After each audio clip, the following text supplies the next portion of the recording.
mbokk yi asalaamaaleykum ñu ngi leen di nuyu di rafetlu seen ànd ak télévision Futurs Médias di leen ñaanal jàmm di sàkku ñaan ci yéen ñëpp alxamis junne ci waxtu wi ci kàttanu borom bi ñu àndaat ak yéen seen émission li ci penc mi tey nag ñu fas yéene waxtaanee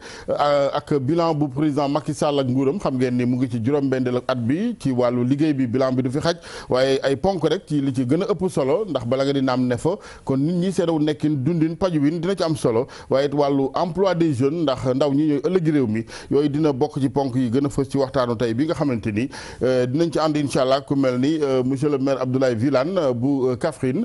bokk ci parti socialiste honorable député également assemblée nationale maa ngi lay ziar Abdoulaye. asalaamaaleykum maa ngi nuyu waa Sénégal di nuyu sama mbokk yi ma bokkal jotaay bi. dina ñaan yàlla jàmm ak wér. jërëjëf ñu ngi également ak monsieur le ministre Aliou Sow moom dootuñu ko présenté moo jiite it MPD maa ngi lay ziar baax monsieur le ministre. maa ngi nuyu baax sëñ Assane di nuyu sama mag ñi ma bokkal jotaay bi ak waa Sénégal yi si naan émission bi yëpp. jërëjëf Maodo Malick mun na xaar sama mbokkam Thiès la mu nuyu monsieur le ministre Sadibou Fall ancien ministre de l'intérieur kilifa ci PDS parti démocratique sénégalais monsieur le ministre maa ngi lay nuyu. maa ngi lay nuyu Assane di nuyu sama naataango yi ma toogal fii di nuyu sa téléspectateur yëpp. jërëjëf ni ma ko waxee Maodo Malick bu ñu doon dellu Thiès ñooy ànd ba Pout duggandoor Thiès Malick maa ngi am mbégte ànd ak yow. waaw ñu ngi lay nuyu El Hadj Assane di nuyu ñi ñu bokkal plateau bi di nuyu suñu téléspectateurs yëpp. merci gërëm El Hadj Daouda Diouf comme d'habitude mooy jàpp bu baax ci wàllu réalisation bi Hadj Daouda jërëjëf juróom-benni at la ñu wax xam naa damay commencer ak farandooy président de la République Abdoulaye Wilane bokk na ca Abdoulaye tey jii juróom-benni at ginnaaw bi ngeen àndee ak président Macky Sall laaj réew mi jël ko lan ngay wax sénégalais yi ndax tey jii am nga sentiment que ni daal mën ngeen siggi xool sénégalais yi ci gët. asalaamaaleykum El Hadj Assane maa ngi lay nuyu waat di nuyu waa Sénégal di njëkkee di waxtu sama àq ndax yóbbante àq la président Aymérou Gningue président groupe parlementaire Benno Bokk Yaakaar moo waroon a teew fii mu toog ba boori 20h20 baat bi commencé dee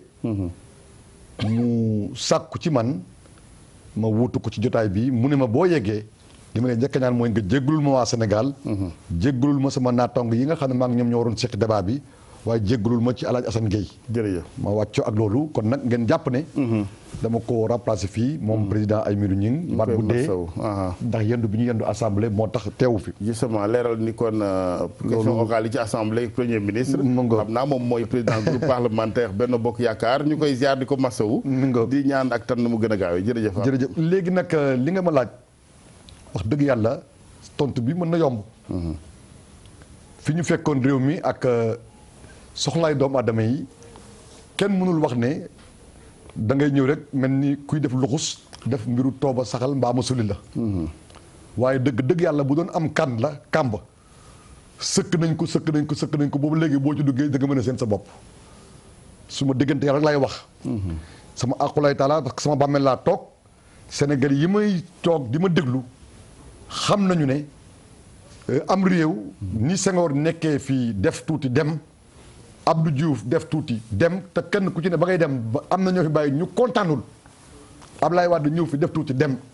Macky Sall mii ci diiru juróom-benn at def na loo xam ne nii kenn mënu ko mim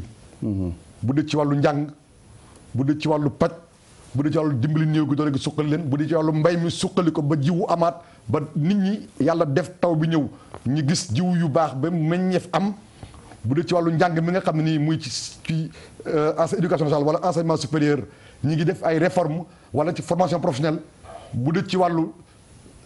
boole askan wi yemale leen bu dee ci wàllu ñoŋal yorinu réew mi li ñuy wax croissance wax dëgg yàlla amul sénégalais bu mën a wax ne yëguloo yokkute wala yokk sa dund ndax li nga bëggoon am nga ko ndax la nga tàmmoon mooy wéy ba nëgë ni loolu beneen mbir la loolu d'ailleurs moo tax ñu jàpp ne fi ñu toll ay la yéwén li ñu gis ma joxe exemple rek autoroute à péage autoroute fu mu yemoon fa ko autoroute bi fi Abdou Diouf ak Senghor ñoom bàyyi woon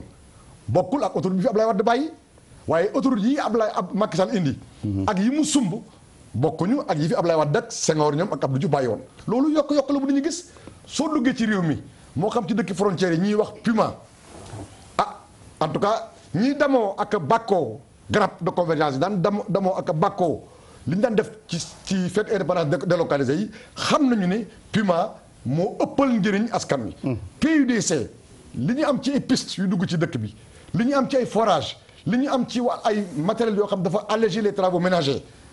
loolu tam nit ñi gis nañ ko wàllu liggéey bi. nañ ci wax.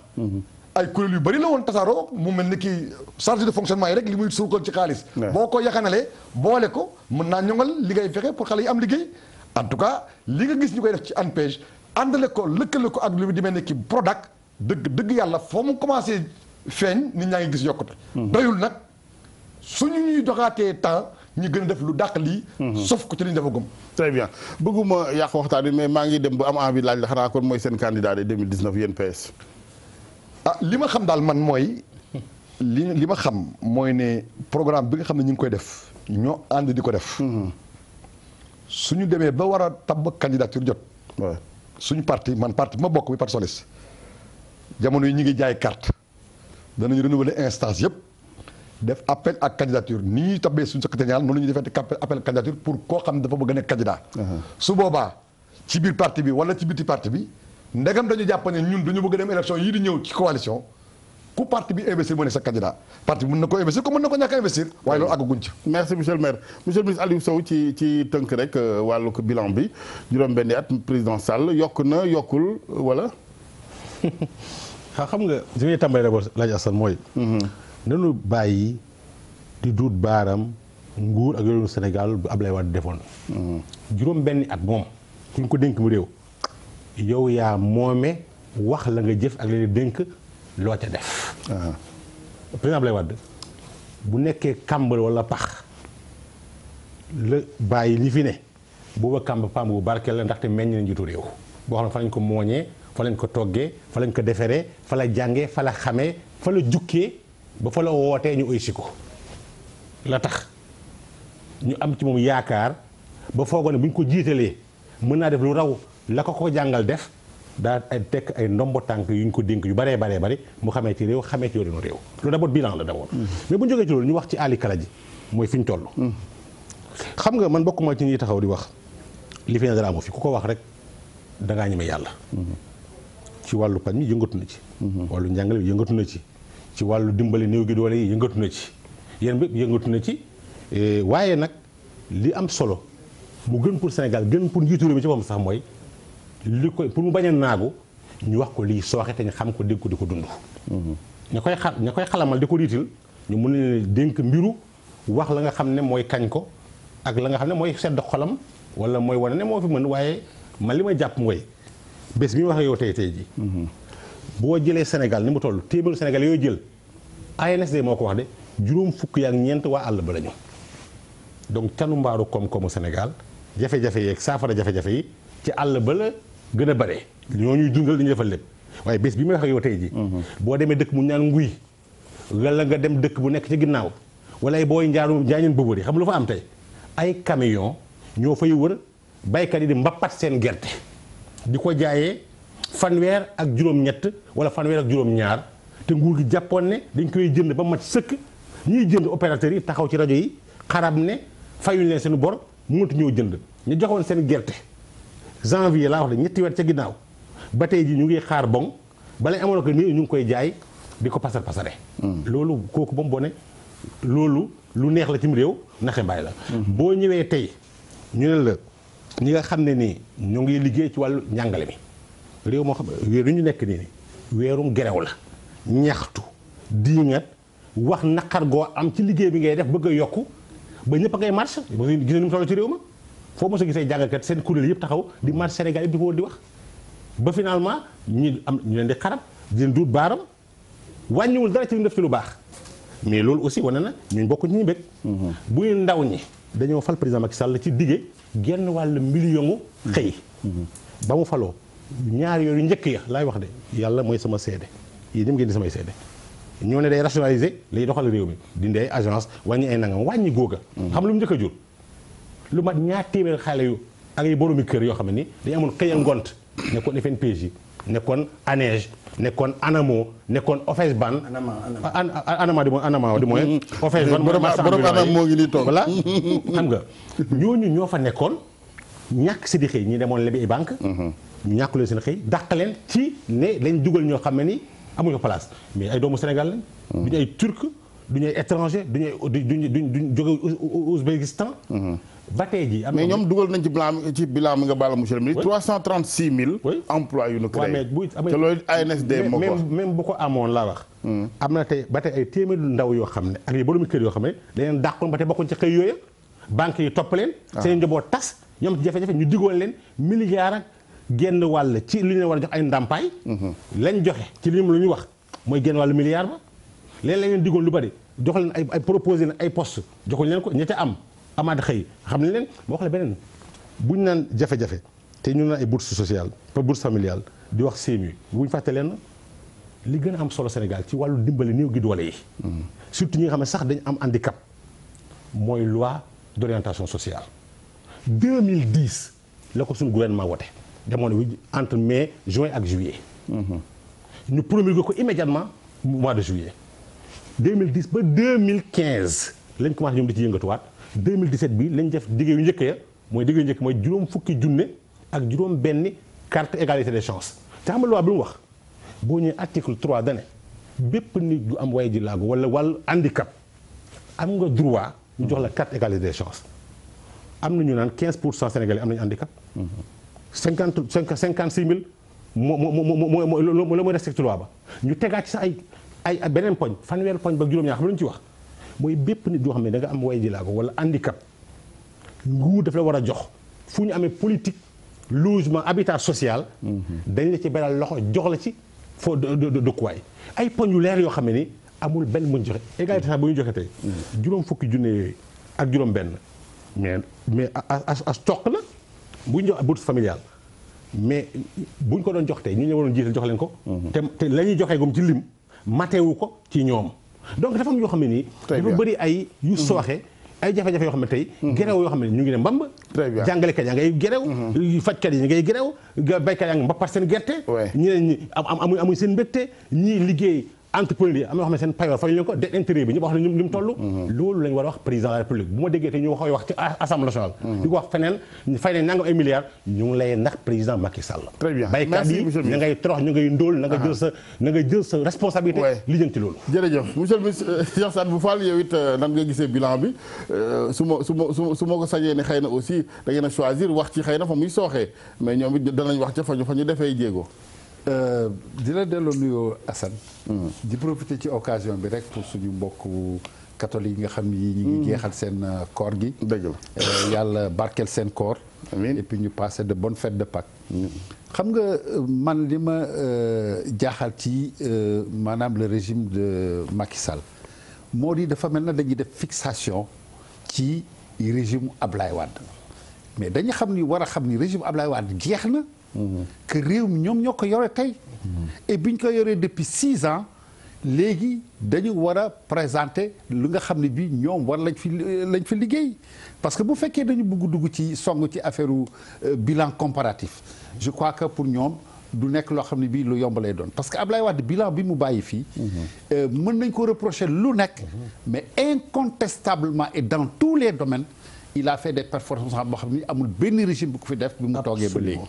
donc bu ñu ko xoolee ci mbirum enseignement salaire u enseignants yi boo ko xoolee ci mbirum maanaam santé bi. lim fi def ci structure de santé lim fi tabax ci école.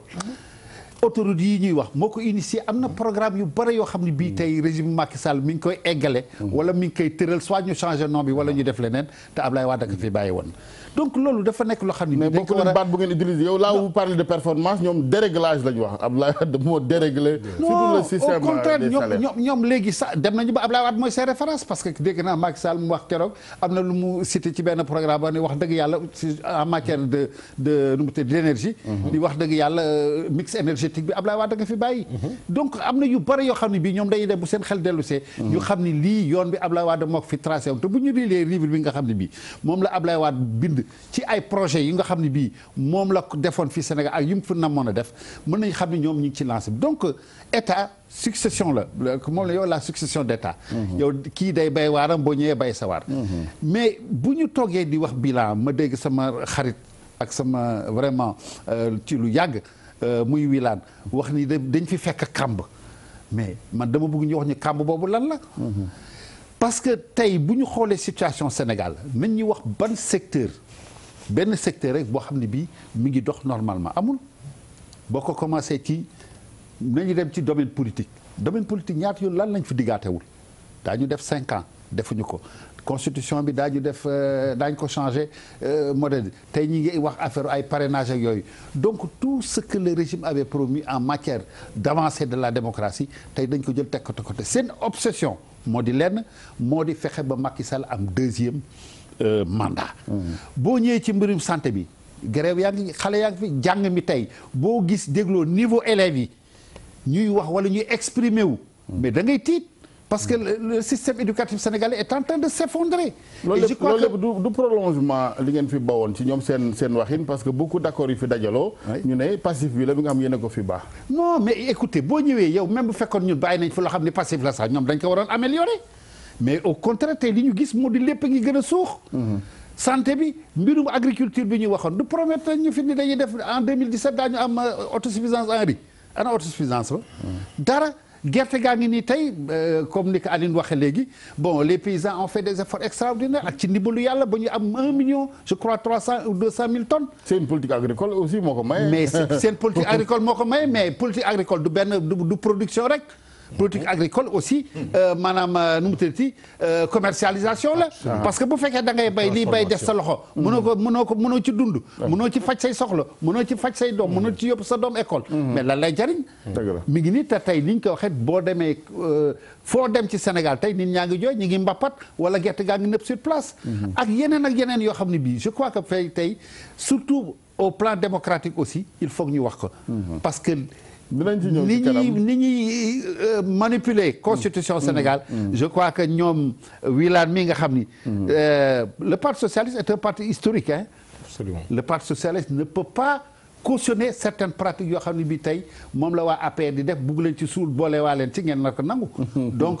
il faut faire très attention un bilan qui globalement est négatif. Et c'est ça que les gens voient. Et c'est ce que les comme vous disent partout, que ce soit dans les marchés, que ce soit chez les taximans ou ailleurs. Donc daal bilan bi daal doy na waar fi mu nekk Sénégal yi de fi mu nekk nii bu fekkoon seen taux de croissance boobu nga xam ne chaque année ñu yokk xaw ma nan la ñu def ba yokk ko. tey ñu ngi ci 7% ah 7% boobu bu fekkoon lu ñuy lekk la xëy na Sénégalais yi mais Sénégalais yi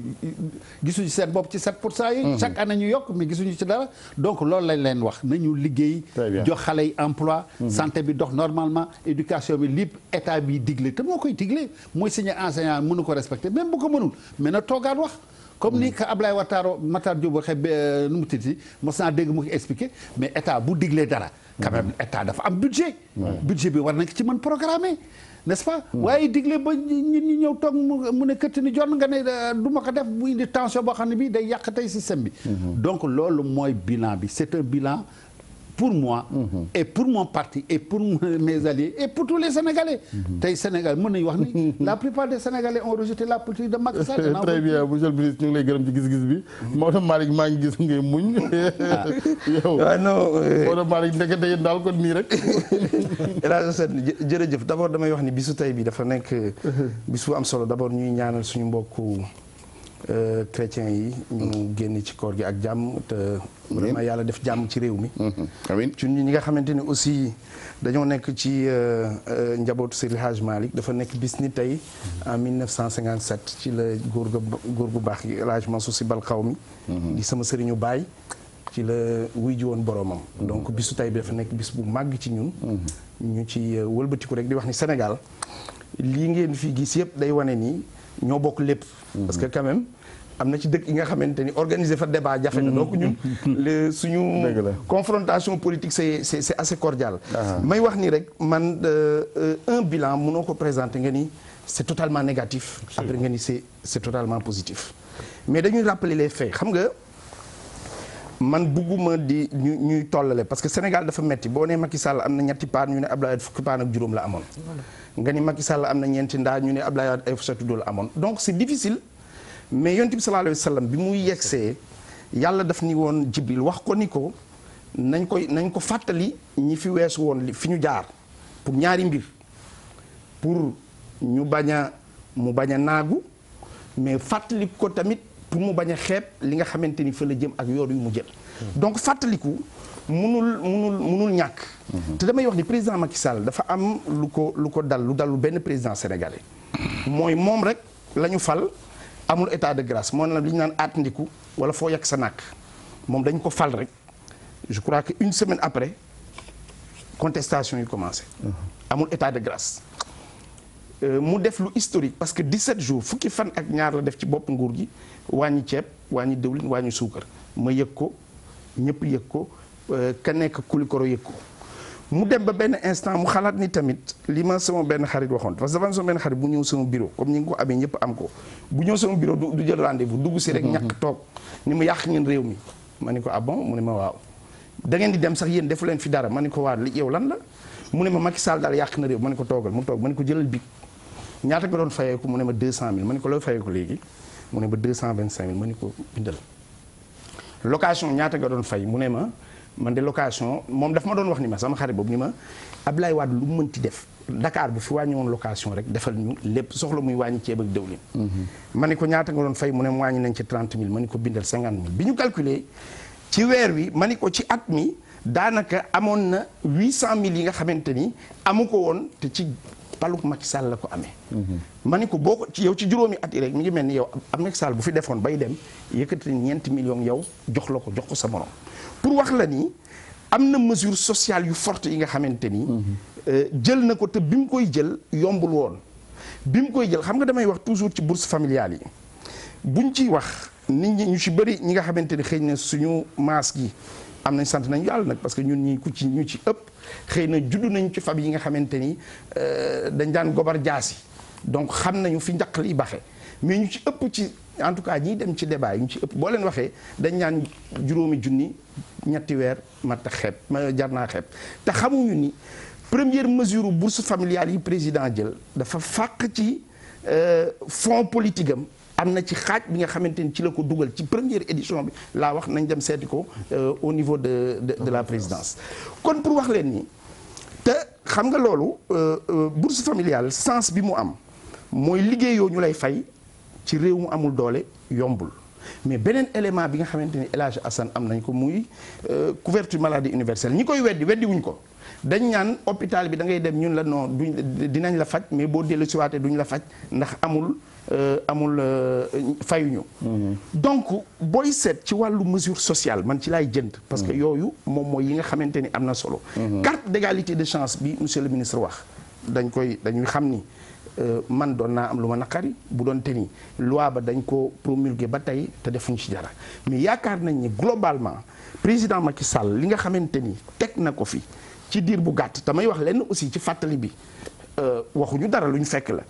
2012 bi ñuy ñëw dañu fekkoon presque une année buy waaj a blanche ci kattanu yàlla ak mbaaxam président Macky Sall ak ñi nga xamante ni ñoom la àndal tous les alliés fexe ba mu ñoŋ ba ñu mën ci génn beneen élément bi nga xamante ni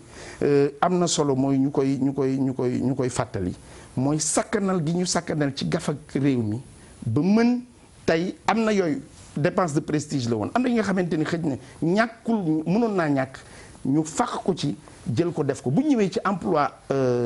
ci liggéeyu ndaw ji El Hadj Assane man bokk man ci ñuy wax ni parce que dama koy wax sama benn xarit dafa ñëw ci falu ci temps bi ngay jëlee réew mi en 2012 mu nga ñëw rek di ma wax ni ma non 40 ans parti social defuñu fi dara man ko non defal ndànk 40 ans yi ci nga jàng ci nga am bourse ci nga opposé wu ci nga dem ci nga ñëw ci nga doon li nga doon tey donc 40 ans parti socialiste yooyu niilul 12 ans bi Abdoulaye Wade aussi mënuñu wax ni def fi dara notamment ci liggéeyu ndaw ñi parce que dafa ñëw ni lan mooy problème ñi mooy waxam boobu ñi amul liggéey nañ yëkkati seen loxo ñi yëkkati seen loxo ñu ne ñaataa koy faj ñu ne FNPJ mu yëkkati presque 5 milliards def ko ci ca fin ba ci yéene la ko defoon pour mu baax mais ca fin ba moom ci boppam taxaw na ni sama politique gu emploi doxul président Macky Sall li tax ñun war ko ñun en tout cas suñu vision bi nga xamante ne am na ko ci plan Sénégal émergent dafa gis ni que problème mu ndaw ñi du lu ñuy régler ci noonu ni ñu koy mën a régler mooy ndaw ñi amuñu liggéey parce que amuñu métier. ñu fexe ba tey créer ministère de la formation professionnelle de l'apprentissage et de l'artisanat léegi rek ngay gis El Hadj Assane carreleur bi nga xamante ni amul carreleur la dem na tey par li ñu naan approche par compétence ba ñu mën ko jox diplôme mu mën tey fa nga xamante ni fa la carreleur bu jàngi woon ki jàngi woon carrelage ci fenn fa mu koy defee mu mun ko def kon daanaka man damay wax globalement te loolu mesure boobu ñu jël ci wàllu emploi des jeunes formation professionnelle boobu ñëw na ba am lu mu jur ci yokkute ci ba nga xamante ni mbiru ndaw ñi liggéey bi nekk na réalité El Hadj Assane fi may terminer mooy man de président Macky Sall bu ñu doon laaj deuxième mandat buy def programme am dama ko naan mbiri emploi bu ñu ko defeti en nombre parce que emploi boo nee 300 000 40 000 lu yokku la parce que tey effort boo ci mënti def tey boo ñëwee comme ñiy laaj ak ñi bëgg liggéey day yokku loo ca def la kon ña doon laaj dañuy yokk mën naa bañ a feeñ man li ma gis ñu noté ko mooy la sociologie de l'emploi mooy am na ay métiers yu bees réparation téléphone portable bu ñu jëlee parce que aussi bu ñu jël métier yu kawe yi dafa am yi nga xamante ni tey nit ñi dañ koy soxla tey ci régime Macky Sall mais doo absorbé li nga fi fekk balaa ngay créer ay ñiy defar téléphone non absorbé non laisse-moi terminer ñu génn ci université yu mag yi par exemple formation yi mais ñooyu d'abord mais moom laa la wax foofu laay ñëwee dama la wax ne xam nga dafa am pas aussi parce que àddina mënoo jàppandoo lëg yëpp waaw mais noonu jàppandoo lëg yi xam nga le problème qui se pose mooy El Hadj Assane dafa am ñi nga xamante ni dañ leen a bàyyi woon ci ginnaaw ba ñu découragé y a des gens yi nga xamante ni dañoo dem jàngi woon école yem 3e amuñu benn diplôme découragé c'est-à-dire te ñooñu ñoo ëpp fopp ñeneen ñi donc dama wax ni bref président de la République quand il est arrivé au pouvoir avec le régime metti woon na parce que damay wax ni aussi situation la bi nga xamante ni man bokkuma ci ñuy wax ni que et puis pour me préciser li ma dégg ci Abdoulaye Wilane pax mi waxu ko waxu paxum mu ñu gas mu xóot mais image la joxe xëy na moom dina ko gën a féddali donc dama jàpp ni tey li nga xamante ni moom moo am mooy di ne bu ñu daan wax góor gi am na lu mu fi def man damay wax ni on est passé de góor gi à jàmbaar ji président Macky Sall mën nañ ko ci kattan bu lay wax jàmbaar ji cela veut dire aussi que pour Alioune ñun de en tout cas li ñu ànd ak président àndu nawle la mooy di nekk li ñu xalaat ni baax na dinañ ko wax li ñu xalaat ni naka sudul noonu la nag comme am nañu feneen fu ñu ko waxee duñ ko waxee fii nga xamante ni moo di penc bi merci El Hadj Maodo Malick monsieur le maire ñu ñëwaat ci mbay mi un peu quand même jéem a def la photographie parce que ku ci ne xëy na monsieur le ministre Aliou Sow fa mu xam la wax nguy xaw ma mais am na ay zones yoo xam ne aussi Sonacos ci njëlbeen doon na jënd am ñoo xamante ni muy yëngu ci wàllu diw seggal bi dig nañ leen en rapport avec la Sonacos ñu defar ñi lay raffiné yooyu aussi c'est pas rien mais yow Fatick lan nga fa dund loo xamante ni war nga ko mën Kaffrine plutôt war nga ko mën a wax ci télévision bi kilifa yi indi ci jubbanti. jërëjëf El Hadj Assane sànq bi may door ndax maa dëbbee waxtaan mi dama def ay considération générale dugguma sax ci ay chiffres ou dans des détails alors que mënoon naa wax te danaa ci dellu si ak yéen ay action précise monsieur le ministre et le président Aliou Sow mi bu ñu doon ngàcco pucco maa ngi moom ñooy bokk dem Ndoukoumane ñu yegg ba Birkilane mu jàdd dem Njooñi jaaree Kër Paate man ma wéy Kaffrine ba may yegg moo xam Kasaas Kër Modou Seye wala ma dem sax jëgal Ngoone bala ma dem Wilane nguy ga muy wax dëkk boobu ñëpp ñu leen sant nguy gi mu joxe léegi exemple ma bëgg président mon ami et frère l'ambassadeur l'ancien ministre Cheikh Sadibou Fall nga jàpp ne Wilane dey mi ngi màgg xale màgg na ma daan defee politique ak na ma daan waxtaanee ak fi mu toll nii responsabilité yi ma am ak at yi ma am du benn te it wax naa léegi sama jël benn wax ne maa ngi jàkkaarloog Sénégalais yi fu ci waay nekk ci Sénégal ci biir réew mi wala bitim réew mi jàpp naa ne yow laay waxal jomb naa laa wax loo xam ne bu ñu génnee ci mbedd bi nga xool ma serete ma man nga ñi mu fi président Ablaye Wade comparé wu ma régime mu Ablaye Wade ak régime mu Macky Sall maa ngi assumé ci benn bi ma nekk parce que man loolu dama yàlla nattoo ma mel noonu dama wax ne réew mii di Sénégal Senghor nekkoon na fi def la mu mënoon dem ba muy dem am nañu kontaan am nañu kontaanut Abdou Diouf bi mu fi nekkee ba muy dem am nañu kontaan am nañu kontaanut Ablaye Wade bi mu fi nekkee bi muy dem am nañu kontaan am nañu kontaanut waaye soxlaay doomu aadama yi ci réew mi meloon na noo xam ne bu doon ak kàmb la Macky Sall yokk na ci li mu fi fekk ñu ko fi jiitu def ba nga xam te bu doon am pax kàmb gu rëy léegi de kàmb gi boo ci taxawee da nga xaw a seet sa bopp maanaam bu dee yoonu yokkute la ñu waxoon ma ne kenn ku ne yëg nga yokkute li may joxe nag firnde laa bëgg a wax 600 kilomètres de piste de production kañ la mos a am Sénégal ban président moo ko defagum ci 6 ans 229 forages ci 6 ans ban président moo mos a defagum loolu 500 villages yu ñu électrifié en 5 ans ban président moo ko defagum. mën naa ci yokk leneen. nañ waxati dëgg ci wàllu Puma ak Promoville dama wax léegi nañ ko comparé ak les grappes de convergence yi nga xam ne nii amoon na fi ak programme yi ñu naan def ay fête indépendance délocalisée Abdoulaye Wade nekk na fi pendant quand même nga baal ma àq d'ailleurs à l'époque premier ministre bi fi nekkoon moo dem Macky Sall nekk na fi 12 ans moo def Kaffrine région bu ñu doon xereñte ak njàmbaar ak patriotisme ak sens de l'histoire Aliou Sow mii nii du bëri lu ñu joxeen Kaffrine ne lii Macky Sall ak Abdoulaye Wade da koy def te pourtant diggoon nañu ba natt ko ci budget bi voté ko Assemblée nationale ba tey France daal di xëy na defuñu ko fa dig ñu ba dig ñu defar jumaa yi Kaffrine ñi politique tey waaye loolu yëpp dox ji da nga ma laaj léegi ci wàllu mbay mi. waaw moom ma gënal quand même man dama bëgg quand même waaw parce que comme benn waxtu laa am waaw comme benn waxtu laa am et c'est valable pour sama yeneen invité yi wax dëgg yàlla mënuma déranger ay kilifa ñu ñëw moo tax dama ne ngàmm di xool man dama bëgg ñu jël ñaari poñ rek essentiellement mbay mi ensuite ñu wax ci wàllu li nga xam mooy économie réew mi yi ñu war a jubbanti parce que fii du ñun ñooy waxante suñu biir mais dañuy wax pour kilifa yi jiite Macky Sall notamment xam ni lii la war a dolli lu ko mooy day fegal mbaa ñu reconduire ko pour un deuxième mandat foofu la ñuy waxtaanee mbay mi lan la ñu war a jubbanti bu weesoo 1,411,000 tonnes yi ngeen di bàkkoo ni am nañ ko ne gerte ren lan la ñu mën a def pour que moom laa la bëgg a wax léegi Alaaji Assane xam nga bi ma njëkk a wax dégg nga sama wax ni ma waxee waaye ñoom ñëpp daanaka bi ñuy wax kenn ku ne dafa wax ci sa wax jëmale ci man dëgg la te it bu dee respecté naa Sénégalais yi bu dee respecté naa Sénégalais yi baa ma fonk sa bopp bu ñu waxee jëmale ci man dafay laaj ma tontu baa ma leeral dëgg la foofu moo tax ma ne la bi may wax léegi Puma ak Promoville dama ne la 600 milliards la ci Macky Sall dugal loolu dëkk yi ñu ko yóbbu nit ñi soxla nañ ko jigéen ñi forage yi yooyu laay wax ma ne léegi nag maintenant ci wàllum gerte gi man Kaffrine laa dëkk nguy gi Aliou docteur Aliou Sow di wax effectivement ba tey njaw def naw xambin waaye balaa ñoo jël bi ñu jël réew mi gerte deewoon na yàqoon nañ ko dañ wax dëgg bi ñu jël réew mi itam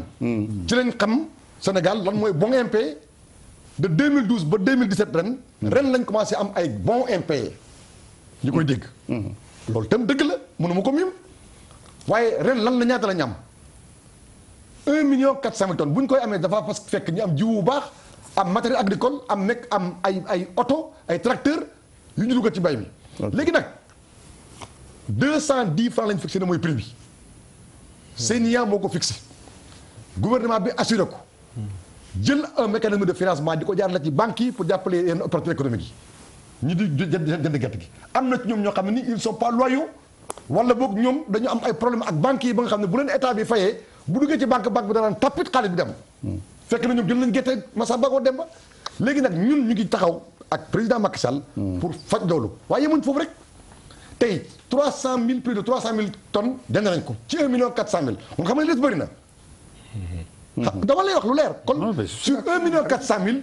état bi nee na information yi ñu am 300,000 et quelques jënd nañ ko mi ngi ci affaire ñu ci système bi fay nañ leen mu des léegi nag fexe mi ñu génne mooy dafa am ay nit ñoo xam ne dañu créer ay unité industrielle parce que dañuy wax approche chaîne de valeur politique agricole du rek bu jiw dox nañu bay nga jënd ko topp déedéet dañoo bëgg léegi Sénégal ñi fi defar jiwlin gu baax gu mën a jaayu Europe Amérique Asie ñu ne nag léegi ñooñu nga xam ne ay unité industrielle lañ créé pour transformer ko naka la état bi def ak ñoom contrat ba nga xam ne ni ñoom danañ jënd 200,000 tonnes kemb 200,000 tonnes kemb boo ko dee calculé dina ëpp lu mat 400,000 wala boog 300,000 tonnes gerte gànda xott waaye yemuñ foofu rek ñii def tige degee ñii def noflaay ñooñu ñëpp dana am système boo xam ne nii dañ leen ci jàppale ñu jënd ci enfin wàllu jiwu dana am ñoo xam ne dañu jënd pour jiwu waaye dana am ñoo xam ne dañu denc ci jiwu donc ñun xam nañu ne am na jafe-jafe xam nañu ko waaye suñu diggante ak bitim réew ñu ngi ci jëflante loo xam ne ni ñu ngi saafara mbir mi maintenant affaire fi may daanale loolu la ñuy xaar mooy réew mu mel ne Sénégal nawloo gu ko àdduna bi nawloo ci jàmmam ak ci ñoŋ ak kereñ ak sell guñ ko yoree moo waral tey bu ñu demee ba bëgg xaalis bu ñu financé suñu développement ak ay investissement ay bitim réew di dugal seen xaalis Sénégal ñuy def lu mel ni ki la nga gis jam ñaajo mbala ñuy defar lu mel ni ki la nga gis ci TER bi wala ñu bëgg a defar génne xaalis bu tal ni 1000 et quelques milliards yoo xam ne dañ ko jëlee bitim réew ci loo xam ne levée de fonds la pour dugal ko ci réew mi te réew nag mu développé te amul bor amul waaye réew mu am bor mu ñu wóolu dañoo yaakaar ne lu ñu fi dugal dana mën a génn te du yàq dara ci fitnaay réew mi loolu moo tax ma ne la lii Macky Sall def baax na bu yokkee ñi jël waaye soxlaay doomu aadama yi dëgëroon nañ dëgër bopp boo xam ne yaatu goo xam ne ni métti goo xam ne tartar goo xam ne ni liñ ci defagum taxul nit ñi gis affaire gu ne yàmbalang nag amul fenn perfection amul jërëjëf monsieur le ministre Aliou Sow ci poñ boobu déjà parce que am na yeneen poñ yu bari yu des ci wàllu démocratie bi tout bu ñu moytuwul duñ ko mën a traité ban yoon nga gis yow par rapport à l'agriculture parce que souvent aussi nit ñi dañ naan gars yi dañuy ŋaaññi rek du ñu proposé xam nga damay defal d'abord kàddu député maire bi daan dafa feeñal kàddu yu àndum nawle mooy bañ a nax ki nga àndal ku dul borom bi sañ koo wax dëgg lu wàññi dara ci nga wax dara jàmm ak la mu def président Macky Sall ko ormal la ko fonk la ko am cofe laa ci moom mais bëgguma ci li muy yoree réew mi ko moom sama kàddu ca kaw am naa cofeel ci moom soo mag la mais bëgguma ni muy doxalee ak doomu sénégalais yi ak ni muy jëflante ak ni muy jëfee ci ay kàddoom yu mu wax nit ñi dégg ko nam koy jëfee bu ñëwee ci wàllu mbay mi xam nga liy njëkk fa saafara d'abord ku xamul lan mooy naaf xamoo luy goom xamoo luy bojj xamoo luy bët sebet na xamoo luy ruuj xamoo fa baykat bi jaar ba yegg sama yegsi nga dem ci këyit rek jàng fa ay technique agricole économie rurale économie agricole buñ la ko dénkee coow lii rek lay am ay chiffres ngay joxe rek fekk yow réalité ba doo ko xam Wilane mii di wax bu nekkoon te ministre de l'agriculture li mu fi wax nii dëggoo ko coow yi am du am dafa am mbir boo xam ne politiquement lañ koy gérer di def ay techniciens am nañu ingénieur agronome am nañu économiste am nañu lépp d'abord nañu tànn nit ñoo xam ne nii dañoo jaar jafe-jafe mbay yépp xam ko jàng ba ñu waree jàng nasaraan xam lu ko la ñuy lënkalee taax ak àll jafe-jafe gi nga xam ne nii la ku mosul looyu oxsat xam nga oxsat mag tuuti gone dara ku mosul ŋaali ak nungoteeg ñogg ak jël sax cox jaxase ko ak cere ngir gone ya mën a suur boo ko dénkee mbay bu nit ñi fand yaatoo nit ñi benn ces résultats obtenus kon naka lañ ko am xanaa dañoo luxus on a parlé de bons impayés ci jamonoom on a parlé de 1,4 million moi je parle de chiffres wax dëgg yàlla amul fu ñu ma demal ñoom mais wax dëgg yàlla mënoo ni ñi ñu ko dégg xamuñu ko te ñu def des résultats aussi bons maintenant mu des écoulement bi ak jëfandikoo gi non des résultats aussi bons j'ai pas de résultats aussi bons 1,411 million parce que mbay production la transformation la commercialisation déjà la production elle est là mais la production sakkan lu sakkan kay da nga naan damay sant maintenant mu des naka laa koy transformer ak mais sakkan goo xam ne day mujj jur kasara mënoo ko jëriñoo mais la am na ci je pense pas sakkan jur kasara non kasara gi mooy sakkan na mais ña ko yor bàyyi ko mënuñu koo jëriñoo mënuñu cee faj soxla ñu ngi xojj di ko xool ñu ngi koy ñàkk di ko pasar loolu mooy problème bi maintenant mbirum mbay ma des xam nga ñëw Alaaji Assane je ne suis pas très convaincu parce que même gouvernement Ablaye loolu laa doon wax en son temps ñu ko doon xas ma leen non mënoo xas nit ki te boo génnee foo bëgg xaal am ko xanaa boo doxee ba ñàkk sax nga lekk sa xaal muñ continuer mais xaal il faut pas aussi qu'on soit des nihilistes mais non defal ndànk Alaaji Assane gerte man salum laa gerte boo ci deful maafe defoo ci baase la nga ci mën a def mooy jaay ko jël xaalis ba xotti ci yére tabax ci néeg takk ci soxna yu dool sa njaboot la gën a am solo ci gerte ñooñu mënuñu ko jëriñoo tey loolu mooy problème bi beneen ba ca tegee mooy bu ñu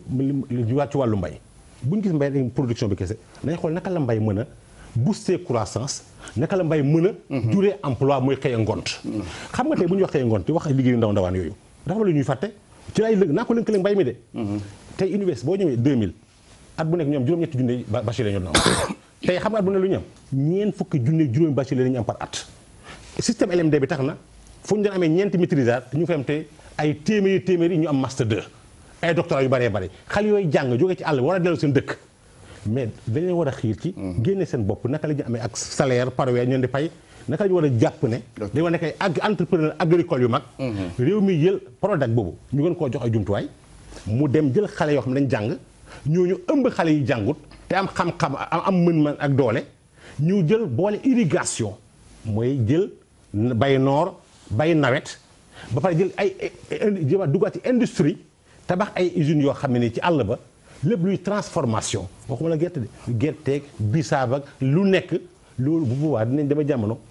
kenn lekk du seerati. Côte d'Ivoire lu fa tax moo gën a cher ëpp alal mais dund jaru fa dara. ba tey lekk ngi cher Sénégal bu ñu nëbbante. mais bu ñu jëloon ba lënk li ñu jàngut ba nga xam ne ingénieur agricole agronome bu génnee boo ko ooyee def kaay jox la salaire di la fay million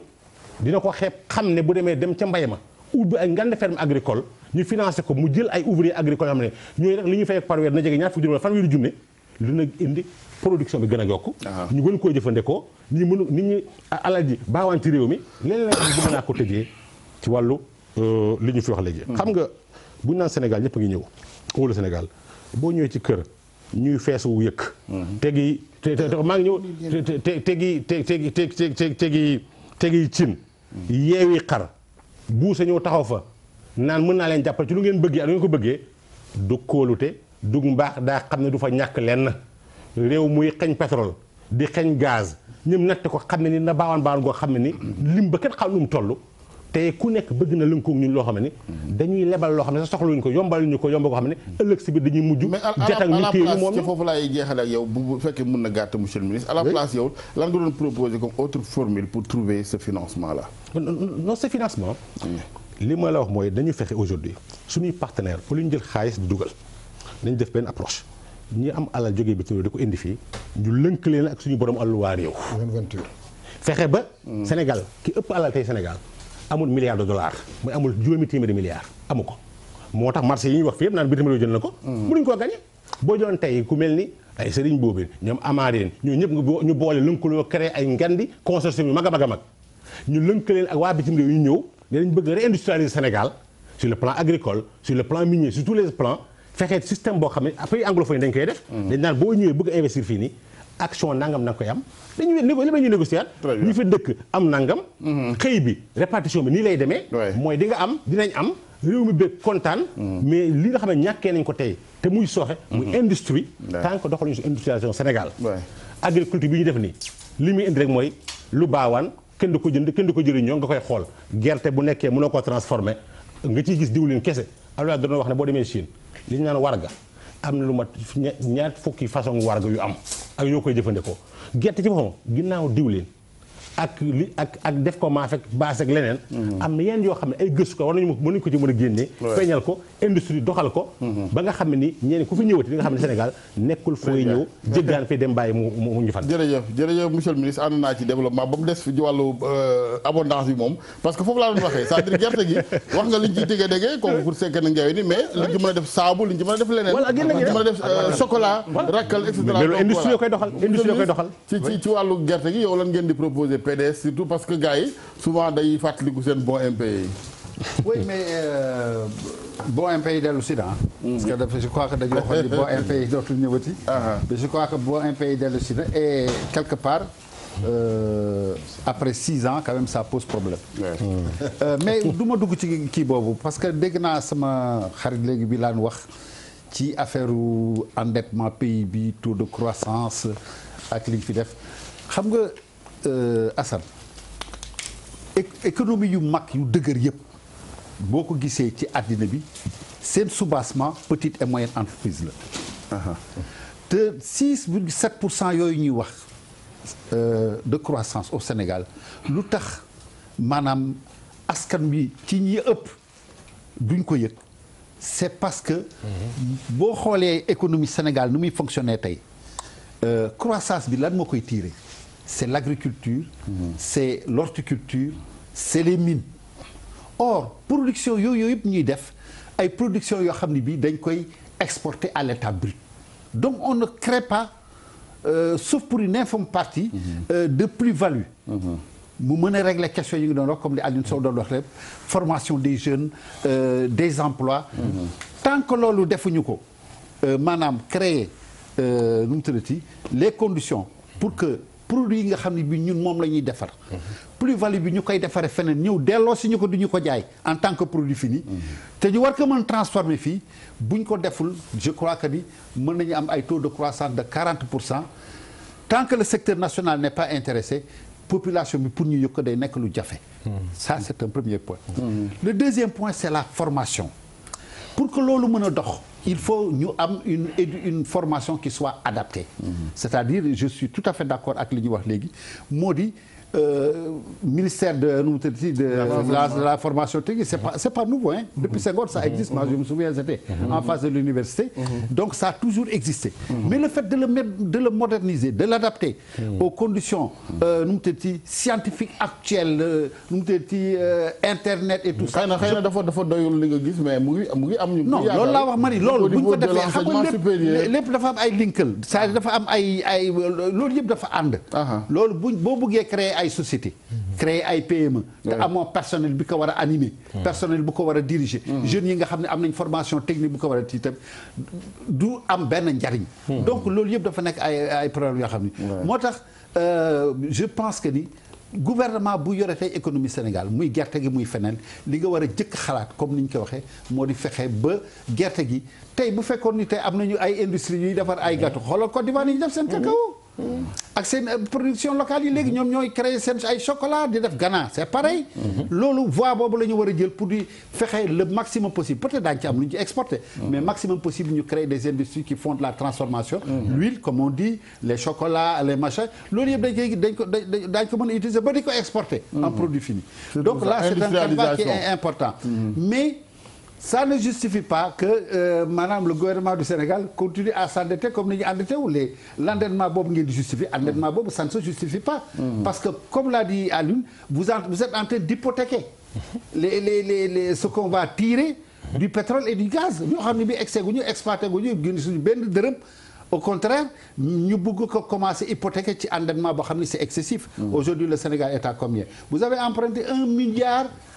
1200 milliards. 1200 milliards boo xam ni da ngeen outrepasser autorisation mi nga xam ne bi maanaam le budget de l'État mooy parce que le budget de l'État je crois avait parlé de 400 ou 700 milliards yu ngeen war a endetté wu ngeen fexe tëb ko ba le FMI vous a remis nu mu tudd vous a demandé de reporter les 400 milliards qui restent sur le budget à venir. Voilà donc je crois que ni bu ñuy xool aussi endettement pays parce que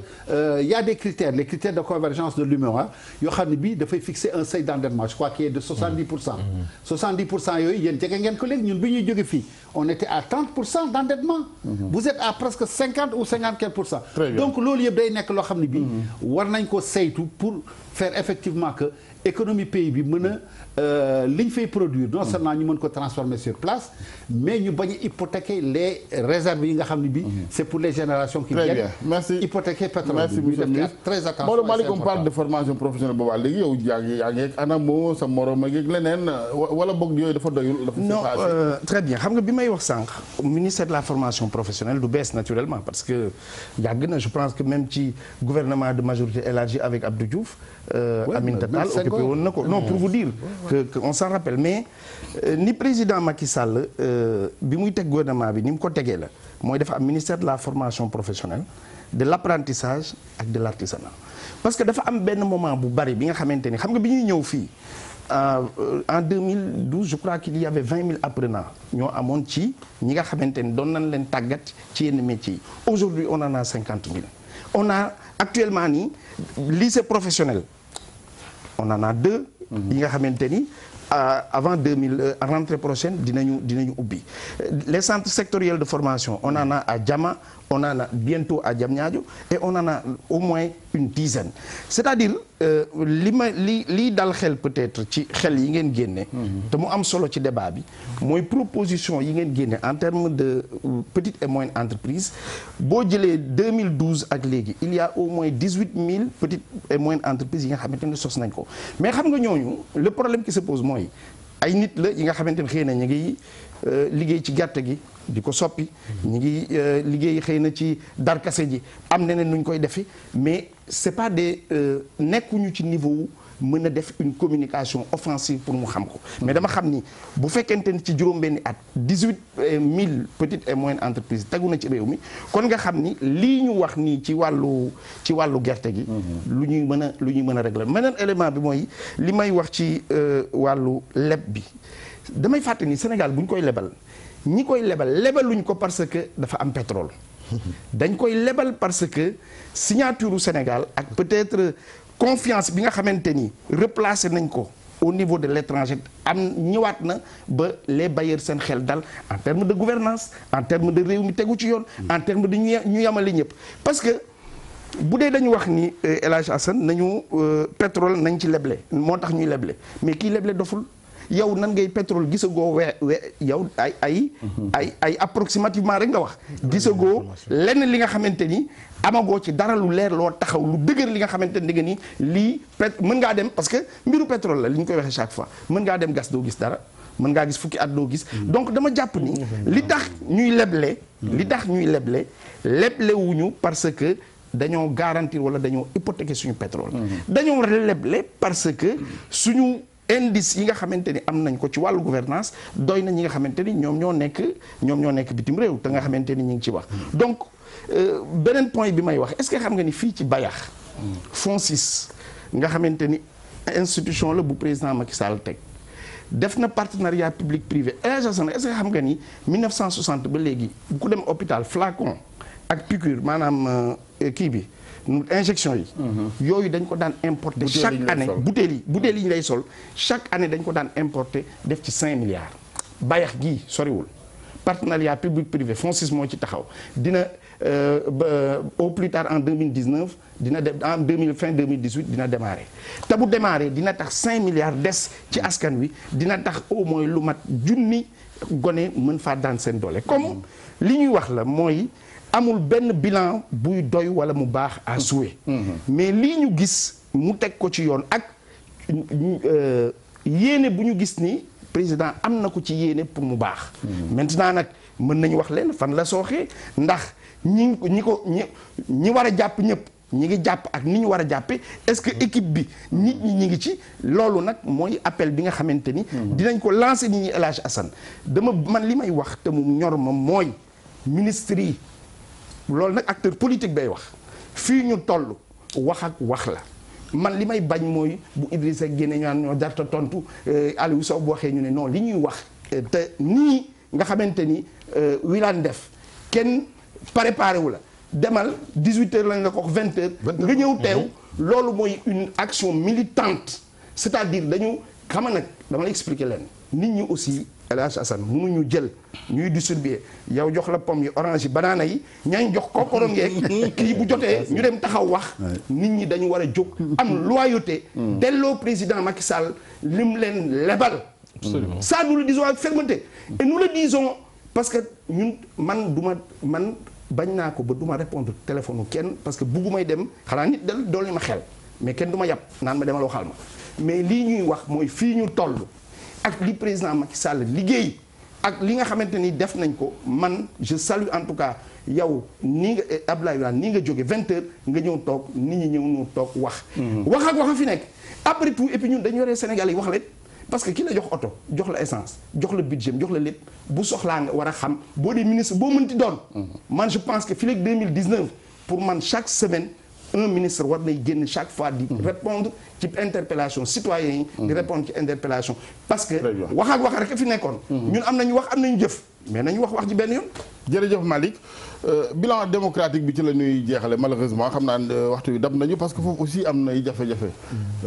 président Sall gars yi wax nañ fi lu ne le premier président bu gane si àddina après les indépendances la rupture mais am nañu gis ne démocratie bi moom ba tey na woon fa woon te boo gisee sax gars yaa ngi dellooti devant le ministère de l'intérieur grenade yaa ngi tàkkati je me dis quelque part même c'est du gâchis bu fekkee ni quand même tous ces efforts faits le 23 juin devant l'Assemblée fii la ñuy mujj bu ñu yeboon rek daal di béye fii fa woon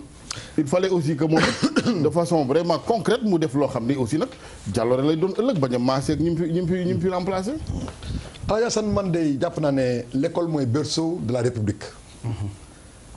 École bu nekkoloon berceau de la République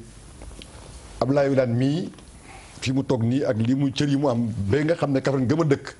ñi ngi commencé def installation chantier pour def benn station de pompage pour xeex mbënd mi.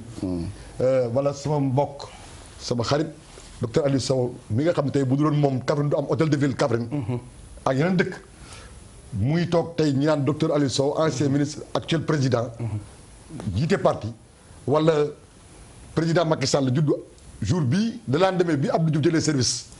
comme gouverneur Sine Saloum ak Tambacounda le même jour mu nekk tey président du Sénégal loolu moo tax may rafetlu ci biir 12 ans yi 9538 classe salle de classe yi ñu tabax 333 écoles yi élémentaires yi ñu tabax. monsieur le maire xanaa 162 collèges yi ñu tabax yaa posé sa bopp question. déedéet maa ngi démocratie bi nekk fu lay wax léegi ma ne ak 21 lycées yi nga xam def nañ ko ak 10 ak 20 blocs scientifiques et techniques yi nga xam def nañ ko pour yu mel noonu mais 10 milliards yi nga xam dugal nañ ko ci manuel scolaire loolu nag pour lan la pour créer benn citoyen bu bees citoyen bu bees boobu pour ñu créer ko du rek taxaw fii di jouer à se faire peur maanaam di xookatal sa bopp pour xookatal sa ñu dee tëkku lan moo xew absolument dafa am Sénégal ba mu amee indépendance bu dëgg ni ñuy jaar ci ay élection bu fi jaar ak président bu mu mënti nekk ak régime bu mu mënti nekk ñu jàngee ci lu baax ak doxul ñu ne jamono ju ne ak lañ war a joyanti ak la ñu war a ñoŋal daaw président de la République woote concertation gannaaw bu ñu wootee constitution bu bees buy wax nañ moderniser les partis politiques et la vie politique sénégalaise ñu def concertation am une partie de la classe politique ñoom ñi nga xam ne dañoo bëgg maanaam lu ñu mooy di ci mën di wax ñu ne dañuy boycotté ni ñuy boycotté concertation noonu noonu lañ boycotté séance yi am importance yi am assemblée nationale ñuy boycotté bi ñu boycotté ñeneen ne fa nekkoon toog waxtaan daal ne léegi waaw pour moderniser et rationaliser la vie politique dañ seetlu ne depuis 91 su dee élection présidentielle am na tu bëgg nekk candidat indépendant dafa war a am un certain nombre de sénégalais yu ko signeel waaye ku parti tabb loolu amul ci biir loolu ñu ne waaw léegi constitution bi léegi bi ñu wote nga xam ne permettre na nit mu nekk candidat indépendant ci biir ci mairie nekk candidat indépendant ci élection législative te bu njëkk ci présidentielle la amoon comme ni mu amee ci présidentielle léegi am na ñu ne léegi nañ fexe ba condition de recevabilité candidature nañ ko méngale ba ñëpp yem ci ndax loola tax na kon jafe-jafe bi nga xam ne candidat indépendant bi loolu dana am tax na ba nit day ñëw dem louer parti mbaa nga àbb ay parti ñu ñëw tabb la ñu ne léegi kon léegi li ñuy imposer li ñuy laaj li ñuy exiger candidat indépendant bi dañ ko exiger candidat parti bi waaye dëgg yàlla réew mu mel ni Sénégal ku yaakaar ne war ngaa mën a am dayoo nekk candidat ñu imprimer la lu ne defal la ay dépenses garantir la même sécurité nga nekk di wax ak nit ñi pour mën a nekk seen président war ngaa mën a am 10% wala boog sax 1% ci Sénégal yi bindu ci liste électorale yi ñu ne ñun kat ay la yéwén d'accord nañ ko yëpp la boo demee ci yeneen réew yi mel ni France ay maire wala ay conseillers élus locaux ñoo la jox option bi am na ci yeneen yoo xam ne député la mais ñu ne léegi nañ ko def une garantie un parrainage citoyen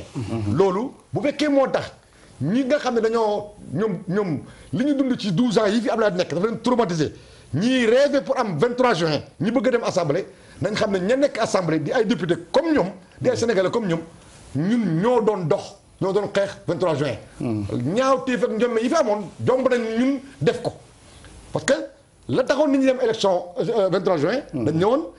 condition d'éligibilité bi la boo amee moins de 25% ma nekk président fii ne dañ ne la ñëpp lañ bëgg a yemale candidat au parti ak candidat au maintenant monsieur le maire est-ce que du parce que loolu xam naa ne ñëpp ci ànd que ñu rationaliser mais moment yi ñu koy defee c'est-à-dire yow daal yaa yor sa xandal rek nu mu la neexee rek nga daal di jël sa initiative dëgg rek neex yàlla man tey ma wax la nga ne ma waa sama mbokk benn mbokk yaakaar yëpp jéggal xam nga ko bu nekk ci loi bi parce que maa ngi nii door a jot tey laa door a jot projet de loi ñu ngi nii waaye bu dee sama diggante yàlla laay wax man Abdoulaye Wilane jàpp naa ne coowal parrainage bi su fekkente ni nañ ko waroon a indiwoon nañ ko du am moo tax comme xamaguma nag dëgg li ci nekk man jàpp naa ne soxlawuñ ko parce que ñaari yëpp moo indi coow li 65 millions yi caution bi ñu ne nañ ko wàcc te pourtant Abdoulaye Wade bi mu fi jee ko 2012 ci jamono lañ koy bon 65 millions y avait combien de candidats 14 kon même bu ñu ko wàccee it amul problème mais dëgg neex yàlla ñii taxaw di wax li ñuy wax di tiital Sénégal yi di méngale réforme yi ñu bëgg a def ak la taxaw ñu am 23 juin dama ne dañuy wax lu dul dëgg Sénégal yi très bien wax dëgg rek ci wàllu woowu démocratie bi Abdoulaye Wilane jël na ci parrainage yi parce que mooy coow li jamono yi mais parrainage ak bilan démocratique booy defal président Sall waaw xam nga démocratie moom sama max yorinam réew mi sooxee na ci lool Sénégal dañu am sentiment aujourd'hui yorinu jaay doole fëgg dënd bàkku ku ñëw yaa xam ku ñëwul yaa xam am naa majorité damay dogal président Wilane a gi nii nguuru socialisme ak lu ñu mën a wax bu ne kët ne jonn PS du créer ay pseudo opposition romb Ablaye Wade ak PDS. bu farata jotee day toog nañ wax ak waa PDS. PDS. mooy canu mbaaru aujourd'hui histoire opposition Sénégal. ak yeneen i parti xëy na. un ancien président de la jiite parti. élifoon la. beneen parti koo xam ne sa ancien premier ministre moo ko jiite muy Idrissa Seck. beneen parti dem élection pure. ne fël am ñetti député ak mbooloo mu baree. ngay ñëw di wax ak. opposition boo xam ne kenn xamul fan la jógee ko nga baal ma. ña koy jiitu ña fa nekk respecté naa leen. nga ne yaa ngi xam opposition débat ak opposition amul fii c'est ça la vérité. Si le gouvernement veut parler avec l'opposition na oo Rewmi na oo PDS na oo PUR oo yeneen parti yëpp ànd ci parce que classement population Sénégal moo def classement. d'accord normal aussi ña ko jiite te ñu équilibré réew mi. beneen ba am mais 2000 président Abdou Diouf amoon na doole am kaaraange gi am réew yu bëri koy jàppale ñoom ci rek ak yeneen réew adduna yu bëree dafa nangu négocier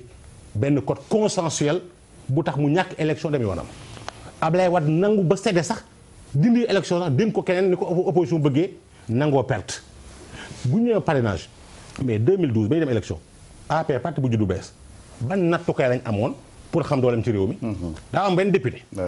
kan ma mënoon xalaat ne APR mën naa jiite mën naa raw PS raw réew mi. raw xaw ma AFP raw yeneen parti yi xeebel moo amul ji nga nattukaayu biddiwu doomu aadama ak ñu ànd nekkul waxu xeebel yooyu. dañ jóge histoire Sénégal parti unique bañ fa jógee ko. di xeex ba élection dañu naan oublie élection ba amoon bu njëkk Sénégal ay dans les années 60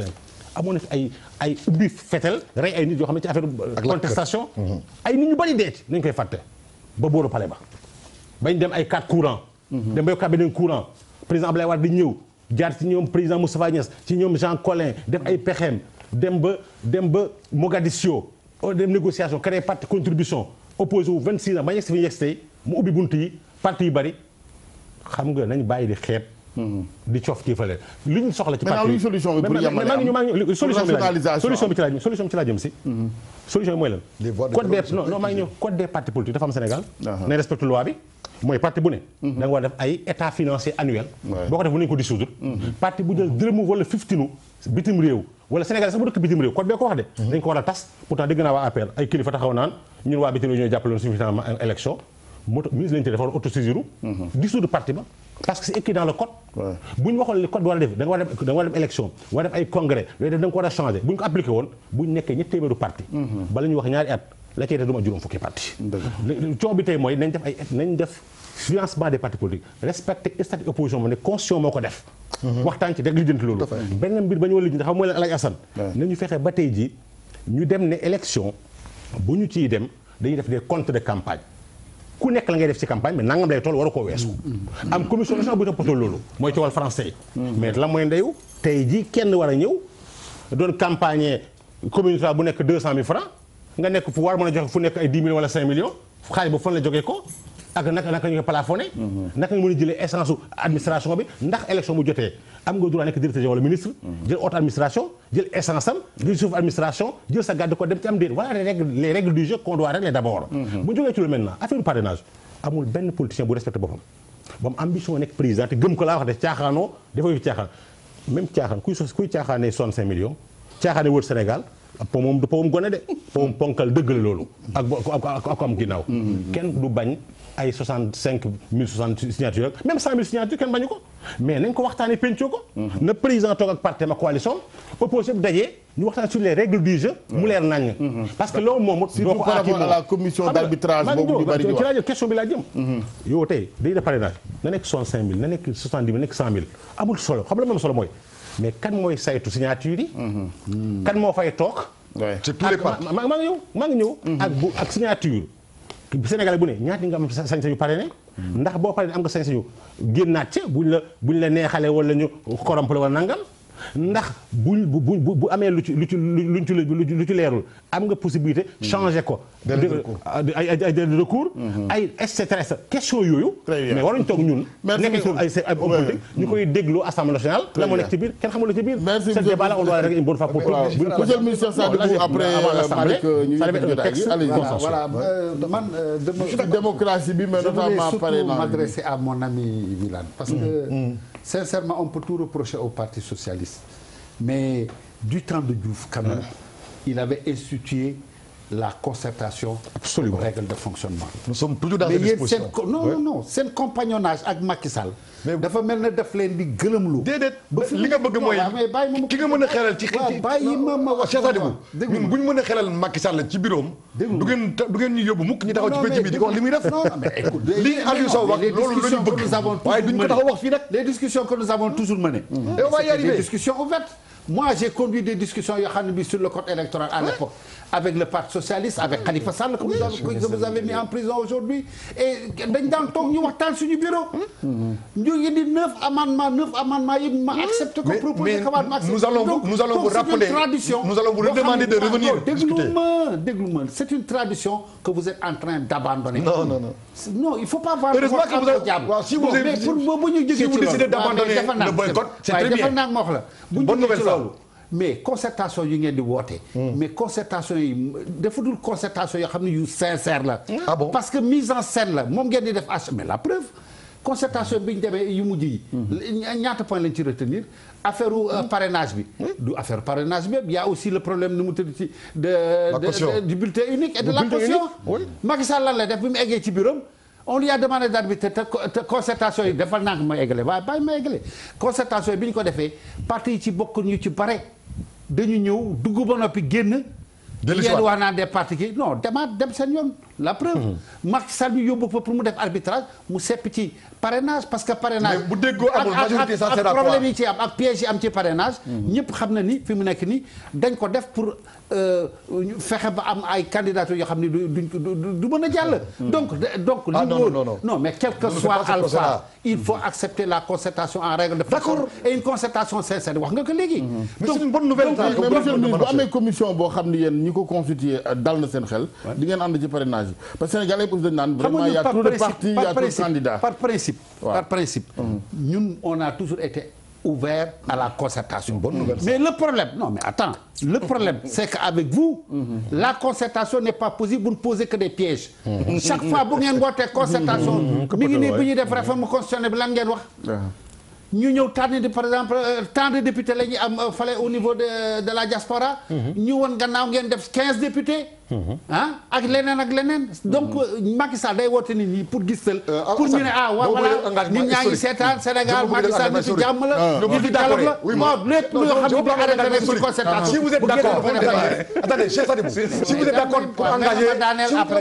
si vous êtes d'accord pour engager le PDS et vous engagez à parler à la coalition bi ngeen àndal. Moi je suis prêt à prendre l'engagement d'engager le Benno Bokk Yaakaar pour que très rapidement autour de personnalités que nous désignerons d'un commun accord, on reporte dans un délai raisonnable d'au maximum une semaine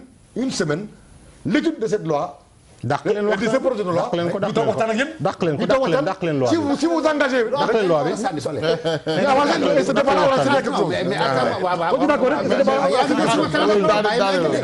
li ma la wax moo di. affaire parrainage bi c'était fait pour les candidats. indépendant. Répondez-moi quand même. Mais comment peux-tu accepter que pour les candidats issus de partis politiques mettons de côté les divergences parce que vous aviez boycotté. Mais si vous voulez ensemble si vous voulez ensemble de manière consensuelle on règle l'affaire je vous donne la main. Mettre sur le même pied d'égalité qu'un candidat individuel qui vient s'investir parce qu'il a le droit de le faire. Et d'autre part je te rappelle tu as cité l'exemple de la France tout à l'heure mais la France les partis politiques yi nga xam ne kii mais les partis politiques sont financés par l'État français. Mais on va y arriver. Ils ont des moyens waaw mais d'accord donc bul jël parti politique yi nga xam ne bi non seulement financé wu ñu leen mais ils ont des charges de fonctionnement ak un individu qui vient même si les Sénégalais. Mais Cheikh Sadibou voulez-vous qu'on ait un consensus sur ces questions-là. C'est officiellement. am na beneen question boo xam ne dama mais je vous sais démocratie bi mais rapidement Malick jël gàtt lay wax. gis nga télé. S'il vous plaît, répondez-moi. De manière épistolaire. Oui. Saisissez-moi et puis moi je vais transmettre au parti. Monsieur le député maire. benn débat benn question essentielle. débat démocratique bi mooy. élection lañ jëm. communication dafa am solo. rajo ak télé. Racine Talla boobu. nga xam ne moomu ko. Benno Bokk Sénégal ko moom. D'accord. On doit discuter sur les conditions. d'utilisation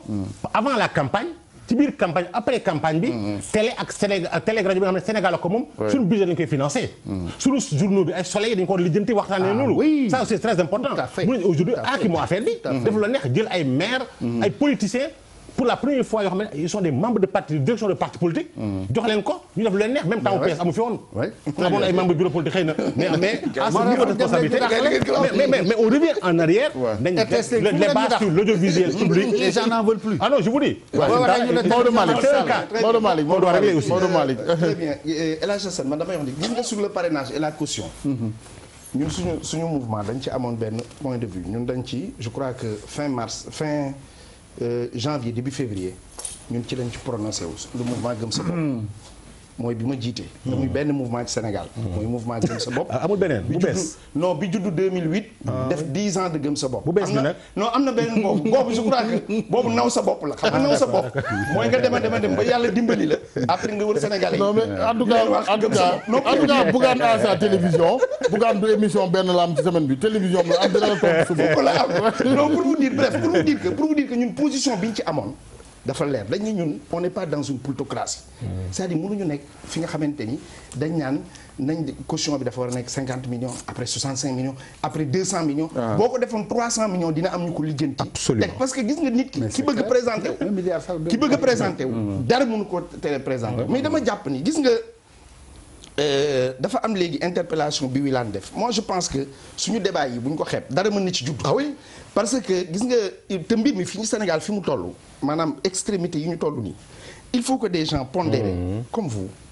jël initiative dox leen bi parce que gis nga toog ak waxtaan mënul ñàkk mais xam nga ñun suñu démocratie mais c'est bon c'est une bonne nouvelle oui c'est bon bonne nouvelle et je voudrais que comme les Sénégalais nous y aident dama bëgg li nga wax nii maa wax ko Assane témoigné ko Sénégalais yi ñuy déglu seetaan ñu kilifa diine kilifa aada Sénégal yëpp muy catholique yi muy jullit ñi ñu jàppale ñu ci yow nga dox ci côté PDS ak ñi mu àndal Aliou Sow ak ñi nga xam ne nii amuñ fenn fu ñu féetee mais bëgg dialogue sincère am ñun ñu dox ak président Macky Sall ak Benno Bokk Yaakaar pour ñu toog rapidement pour régler ces divergences yi nga xam ne c'est des questions d'éminemment politique muy demee ni ki processus électoral bi ak condition de légitimité mais le président teg concam ci loi bi ngeen génne ko xaaraale teg concam si vous voulez bien répétez tout Ablaye mais alors très bien Ablaye je prends bonne note Ablaye moi je termine et je crois que c'est important non damay wax très important damay wax ni sensu débat yi li tax mu am sens bu xuloo amul rek jàllante wax yu ñaaw amul dara dina mën a génn li fi génn nii lu am solo la et Ablaye Wade ni mu ko mën a réclamer au nom de Benno man mii noonu laa ko mën a réclamer parce que dafa am aussi lu am xam nga ñun mënuñu ni ñu bokkee ci wàllu politique nga xamante ni kii bu lay nettali histoire am ak président Macky Sall nga xam ni rakam la mais kii partagé na lu bari ak moom donc mbir mi toujours ñi koy tàkk waxal ñu koy ëf muy tàkk souvent amuñu type de relation yooyu donc ñun ñi nga xamante ni am nañ ko man damay wax ni mbiru parrainage bi kenn mënu ko bañ et puis du mais nit mënoo parce que aussi élection président législative la ñu dem ñu am 47 listes 47 listes au dernier moment te ba tey proposition boobu am na beneen télé bu ma am na ci yoo xam ne yéen a ko tam-tamal am na ci yéen a financé je termine non waxal ñaari ce débat là nous construisons les consensus non construisons les bases d'un consensus mais tout le monde est fautif am na moom laa la wax xam ni El Hadj Assane dama yéen a leen tam-tamal jox leen ay ndawal non oui ma El Hadj yow tamit ay nit boo leen wooyee ba ñu waaj a seen propre opposition wax nga dëgg de waaw wax nga dëgg de xam nga El Hadj d'accord je termine le parrainage ce sera sélectif non mais dama lay wax cher laisse-moi terminer je te dis nañu dem ci consensus boobu ñu xam ni est-ce que xam nga mbiru parrainage bi bu jàlloon ba ñu am nombre de candidats limité en vérité ki ciy loru mooy le candidat sortant xanaa xamoon ni candidat yu bari non damay wax rek non waaw mais damay wax ni non man xam naa li ma lay wax te d'accord nga ci loolu de bu baax a baax sax bis bu ñu demoon parrainage pour vous dire que ni s'il vous plaît pour vous dire que ni man dama jàpp ni le président Macky Sall man dama li tax man li ma naan faruma ak moom supporté wu ma ko dama ànduma ak moom gungewu ma ko damaa far ak moom ah bon xam nga ki ànd bu tàngee mën na ni noonu fi laa yem ci yoon wi. waaw faral na ñu naan ASC ba ko fa dem faral Paris Saint-Germain man damaa ànd ak moom. damaa far ak moom bokk ak moom. ànd ak moom. c'est ça mooy benn bokk yaakaar. fi ma bokk man li ma ci gëm mooy di nekk nu ñu mën a def ba tabaxal ko un consensus autour de ça moom moo gën. tabaxal Sénégal parrainage non mais moom laa la wax parrainage bi ñuy wax. fi may terminer mooy un candidat sérieux des élections sérieuses. mënuñu ko def ci pays bi nga xamante ni nit ki danaan la man. parce que citoyen là droit d'expression droit de vote am naa droit présenté wu. mais citoyen bi nga xamante ni imaginez-vous on a eu un taux de participation extrêmement faible au législatif parce que may ma tudd ma wax la may ma tudd monsieur le ministre xam nga loolu lu ko waral parce que nit day jóge sa kër ñëw ci école bi naaj wi tàng nga rang ba ci yàgg bu fekkente ni ku ci nekk boo duggee temps bi ngay war a jël tax mu découragé mais est-ce que droit bi jox nit ki parce que non dama ni droit bi jox nit ki je termine droit bi jox nit ki monsieur le ministre droit bi jox nit ki mu war a présenter à des élections c'est même droit moo jox le citoyen d'abord à ce que mu voter dans la quiétude te avec une pléthore de listes et de candidatures mënuñu voter donc parrainage oui parrainage oui mais peut-être mën nañu discuter ci défaite mais li may bañ mooy mu ne nañu seppi parrainage sànni ko fenn leneen li may terminer El Hadj Assane li muy wane mooy dine que xam nga ñun suñu démocratie dañ koy tagg mais la démocratie sénégalaise globalement problème mu acteur lay am souvent parce que démocratie du ay élection yu aw yoon du ay alternance kese du sax waxuma sincère c'est la confiance réciproque des acteurs il faut nit ñi doyen dalante xel il ne faut pas que dëgg bi bu ko kii waxee nga xamante ni mooy Aliou Sow parce que dañ naan fay la mais confiance boobu kan moo ko trahir waaw mais non pas trahir c'est le président de la République pas trahir mais yàq mais Cheikh mais monsieur le ministre monsieur le ministre monsieur le ministre bul yàq monsieur le ministre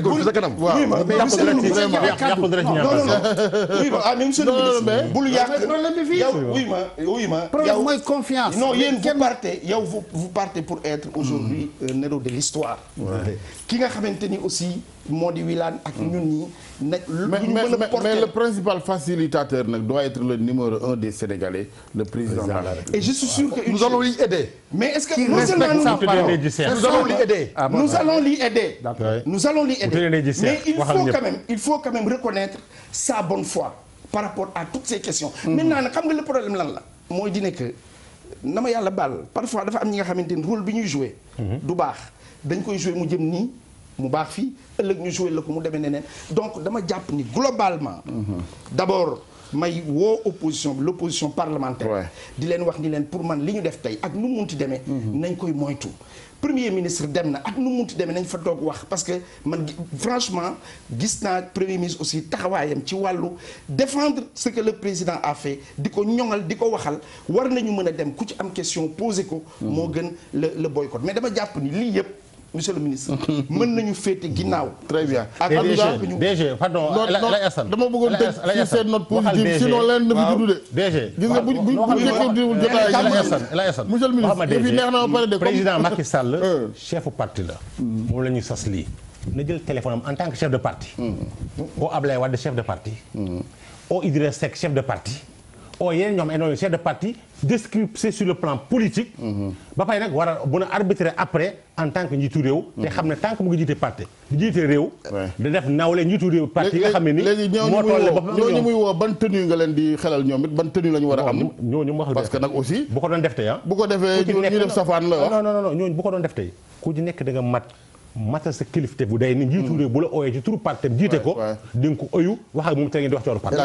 mais la première concertation bi mu yónnee ñun on nous l'a reproché on était à la présidence avec lui on l'a écouté alors mais de tout ce qu'il a dit il n'a rien respecté bien c'est ça notre problème dama bëgg Cheikh Sadibou c'est ça le problème d'accord war nañu fi Sénégal dégg ñu Malick Mbaye war nañu fi Sénégal dégg ñu kàddu yu mujj la monsieur bu ma génnee fii dinaa fexe nu mu gën a gaawee jël contact yi mu war a jël ak ñi nga xam ne ñooy kilifa yi nga xam ne ñoom la ñeel waaye maa ngi leen di ñaan ñun ñii fi nekk tam nañu sàmm loolu parce que loolu dañ ko yoreel Sénégal dëgg la parce que muy président Macky Sall muy président Ablaye Wade muy président Idriss Seck muy président Ousmane Tanor Dieng ak ñeneen ñi yiite parti te mënu ma leen tudd ñoom ñëpp merci suñuy nawle la ñu dëgg la ñun ñëpp dañu war a fexe kenn ku ne pour Sénégal am dal. dal googu su amee ba ñëpp déggoo ci li nga xam ne moom la def parce que nañ ko def bu ne nañ ko waxtaanee bu ko jiitoo te ñëpp nawante Sénégal jëm kanam loolu tey maa ngi neen yàlla na ci yàlla def ndam jërëjëf waay dimbali leen ñoo tant plus que waay Malick arrêté nag maa ngi leen di gërëm mbokk yi vraiment fi ñuy terminer effectivement mooy ni ko Wilane waxee réew mi jàmm moo fi xaj c'est-à-dire que bu ngeen ko defee doom ngeen baal ma bu dee ñi fare ci nguur gi la président du tal ñaareelu mandat sinon ay jinne lay jiite bu dee ku bees ku bëgg a falu la doo jiite kenn na doo fekk dara ab doom nga fi fekk kon je pense que il faut ñu jiital xel ci yëf yi di waxtaan wàññi rëy gi wàññi wax ji nag wax timing bi waaw maa ngi leen di gërëm en tout cas merci monsieur le ministre Cheikh Sadibou Fall ñu ngi lay gërëm bu baax ak Malick vraiment waxtaan wi am na solo Abdoulaye Wilane wane na ko nga gunge ñi monsieur le ministre Aliou Sow waaw nga gunge ñi incha allah li ma ci jaaxal rek mooy yéen a ma gën a mën politique nag non damay bañ ma réer ci biir sa xibaar bi nga yónnee président Macky Sall bu ko saytoo jàngat ko ak dal bi lay na am jàmm yow wax ko ne ko li du fi bind da nga ko wax li ñëpp wax nga nekk ci garant yow pour une réélection da nga ko wax li ñëpp wax jërëjëf ngeen bañ ma wutal commission ndax sinon da ngeen may débauché ci man RFM ma gënal ñu fanaan jàmm